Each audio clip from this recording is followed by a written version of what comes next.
जय श्री कृष्णा, राधे राधे। आप सभी भक्तों का आज की कथा में हार्दिक स्वागत है। भगवान श्री कृष्ण और राधा रानी की कृपा सदैव आप और आपके परिवार पर बनी रहे। आज आप सुनेंगे माघ मास की कथा का 6वां अध्याय। आइए प्रभु के श्री चरणों का ध्यान करते हुए आज के पाठ का प्रारंभ करते हैं। 6वां अध्याय।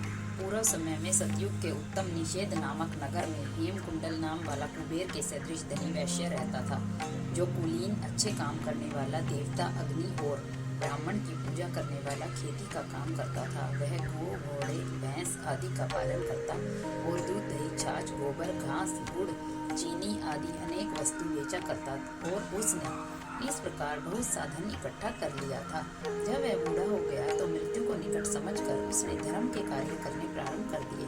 भगवान विष्णु का मंदिर बनवाया, कुआं, तालाब, बावड़ी, आम, पीपल आदि के वृक्ष तथा सुंदर बाग बगीचे लगवाए। सूर्योदय से सूर्यास्त तक वह दान करता। गांव के चारों तरफ जल की प्याऊ लगवाई। उसने सारे जन्म भर जितने पाप किए थे उनका प्रायश्चित करता था। इस प्रकार उसके 2 पुत्र उत्पन्न हुए, जिनका नाम उसने कुंडल और विकुंडल रखा। जब दोनों लड़के युवावस्था को प्राप्त हुए तो हेमकुंडल वैश्य गृहस्थी का सब कार्य सौंप कर भगवान की तपस्या के निमित्त वन में चला गया और वहां विष्णु की आराधना में शरीर को सुखाकर अंत में विष्णु लोक को प्राप्त हुआ। उसके दोनों पुत्र लक्ष्मी के मद को प्राप्त होकर बुरे कर्मों में लग गए। वैश्यगामी वीणा और बाजे लेकर वेश्याओं के साथ गाते फिरते थे। अच्छे सुंदर वस्त्र पहनकर, सुगंधित तेल आदि लगाकर भांड और खुशामदियों से घिरे हुए हाथी की सवारी करते थे और सुंदर घरों में रहते थे। इस प्रकार ऊपर बोए बीज के सदृश वह अपने धन को बुरे कर्मों में नष्ट करते थे। कभी किसी सत्पात्र को दान आदि नहीं करते थे, न ही कभी हवन देवता या ब्रह्मा जी की सेवा तथा भगवान विष्णु का पूजन करते थे। इस प्रकार थोड़े ही दिनों में उनका सब द्रव्य नष्ट हो गया और वह दरिद्रता को प्राप्त होकर अत्यंत दुखी हो गए। भाई जन, सेवक, उपजीवी सब इनको छोड़कर चले गए और राजा के भय से नगर को छोड़कर चोर तथा डाकुओं के साथ वन में रहने लगे और वहां अपने तीक्ष्ण बाणों से वन के पक्षी, हिरण आदि पशु तथा हिंसक जीवों को मारकर खाने लगे। एक समय इनमें से एक पर्वत पर गया जिसको सिंह मारकर खा गया और दूसरा वन को गया जो काले सर्प के डसने से मर गया।